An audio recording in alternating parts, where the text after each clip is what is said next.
Bonjour tout le monde.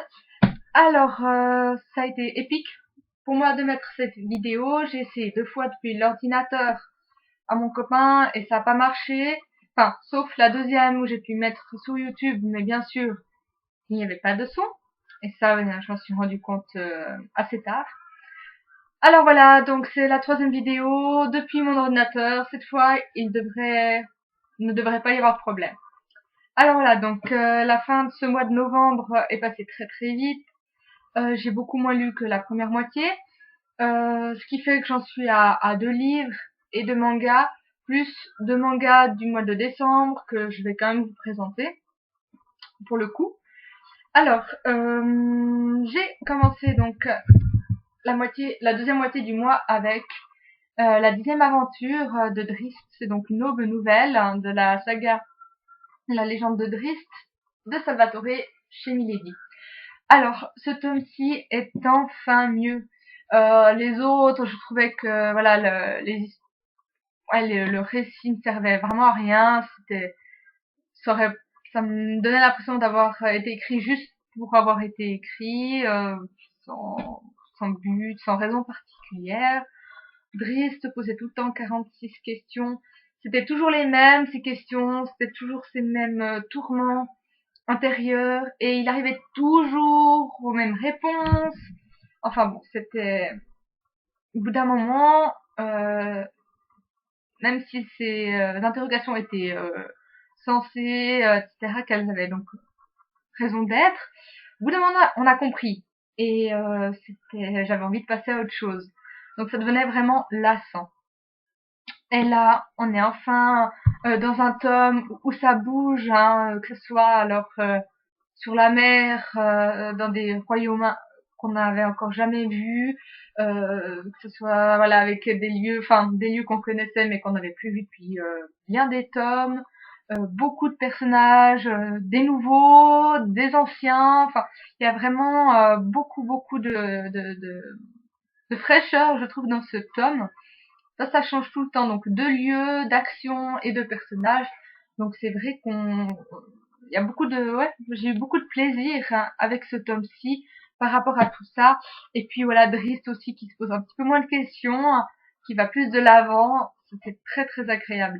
Alors c'est pas un coup de cœur, c'est pas le meilleur de la saga, mais ça redevient déjà quelque chose d'aussi bien que les débuts.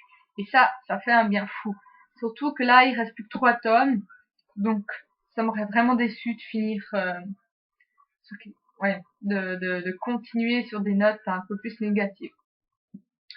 Ensuite, alors, alors si vous voulez, là je vais vous remettre sous la vidéo YouTube une liste de livres que j'ai dans ma palle et qui font partie de séries. Et j'ai la grande tendance, comme beaucoup de personnes, je crois, à commencer plein de sagas, à parfois acheter les suites et à ne pas les lire. Donc voilà, ce mois-ci, je compte beaucoup en commencer, en continuer quelques-unes, mais n'hésitez pas, si vous êtes au même point que moi dans certaines sagas, à me le dire, et puis on se fait une lecture commune, ça avec plaisir. Et c'est ce qu'a fait donc Camille, hein, quand j'ai mis ma liste sur Facebook. Elle m'a dit, ah ben, moi je veux bien continuer les aventures d'Alexia Tarabotti. Alors donc c'est le deuxième tome, c'est Sans forme, donc de Gail Carriger chez Orbit. Et puis alors, que dire. Alors on va déjà commencer par le négatif, c'est assez court. J'ai trouvé peut-être un peu moins drôle et l'intrigue un peu moins prenante que dans le premier tome. Mais voilà, mes amis, mon avis négatif, on va dire, s'arrête là. Parce qu'après, je veux dire, en 5-10 pages, je retrouvais déjà l'ambiance du premier tome au niveau de l'humour, de l'écriture. Ouais, je me suis direct sentie à la maison, toute bien. J'ai retrouvé directement mes repères. Alexia qui est devenue lady, alors marie très bien son caractère à sa position sociale. C'était vraiment drôle à souhait. Et puis, bah voilà, dans ce tome, il y a comme des nouveaux personnages ou à défaut de nouveaux, disons que certains sont plus mis en avant. On va changer aussi un petit peu d'air. Et puis ouais, bah, cette ambiance steampunk, c'est super. Moi, j'ai un grand délire sur les dirigeables. Alors là, bah, j'étais contente. Euh, enfin bon, c'était vraiment sympa. J'apprécie toujours ce petit côté policier qui est là, voilà, en arrière-plan, mais présent quand même. Et puis ben donc voilà, c'est très d'humour, c'est vraiment l'humour comme je l'apprécie, complètement décalé. Et puis à tel point que quand je trouvais un passage particulièrement drôle, j'en parlais en fait, je le lisais à mon copain qui avait presque envie de commencer cette saga parce que c'était aussi un humour qui lui correspondait bien. Alors voilà, donc c'est pour vous dire à quel point c'est vraiment un humour, je pense qu'il peut toucher beaucoup de personnes et c'est très, comment dire, c'est divertissant, c'est frais, c'est parfait pour passer un moment léger et puis sans prise de tête. Surtout que voilà, il y a une fin qui, je pense qu'elle a peut-être surpris ou frustré plus de monde que moi. Mais voilà, c'est juste que je vois assez bien comment ça va se dérouler dans le troisième tome. Mais en même temps, je me dis que ça peut être pas mal et réserver des surprises. On verra bien. Alors voilà, ça c'était tout pour les livres, j'allais dire pour les tomes, non, pour les livres lus à la fin de ce mois. Maintenant, que vous montrer celui-ci. Alors voilà, ça, je vous montre en grand plan. C'est donc Kamakura Diary, le troisième tome de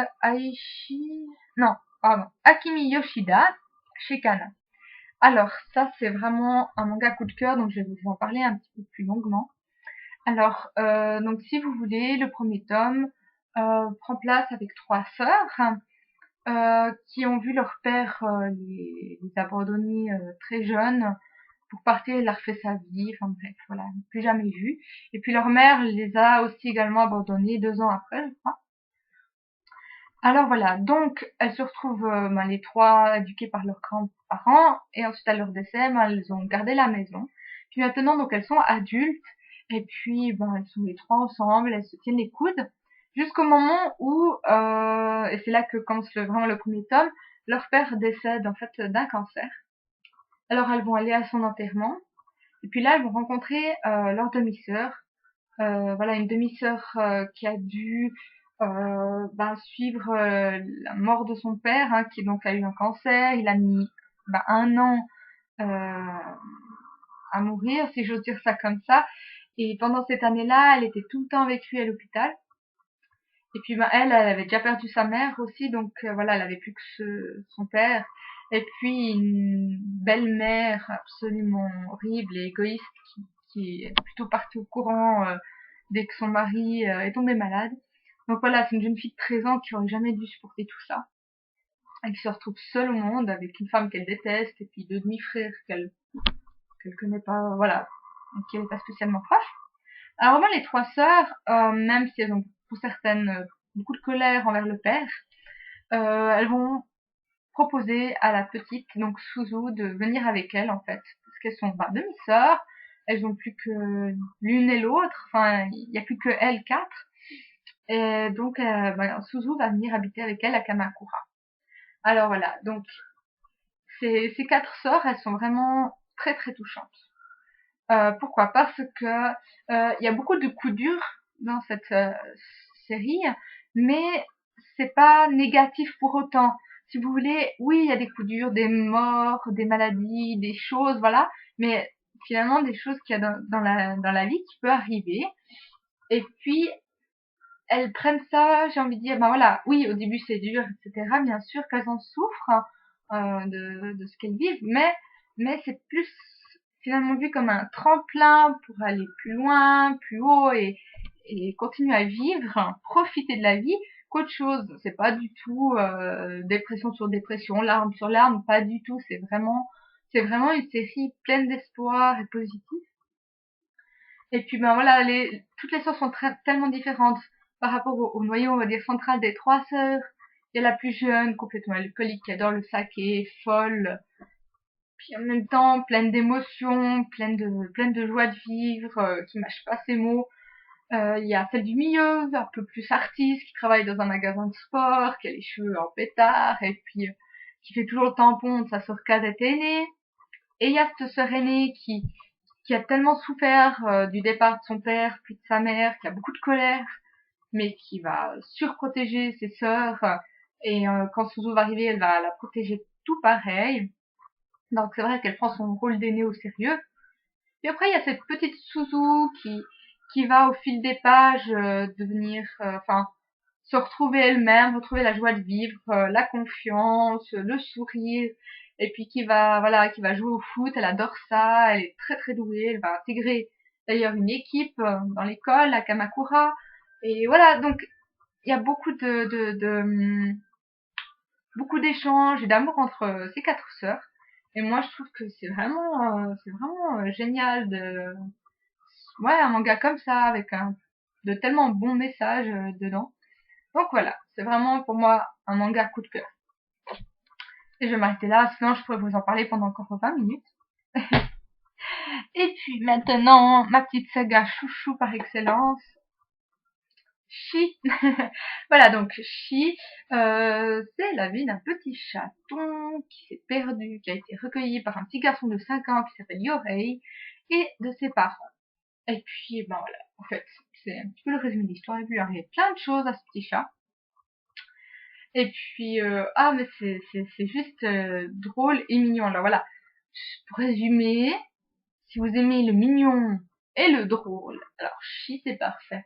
Le 10e tome, j'ai trouvé peut-être un peu moins drôle aussi, mais qu'est-ce que c'était mignon. Alors là, voilà, la dose de mignon a augmenté sérieusement.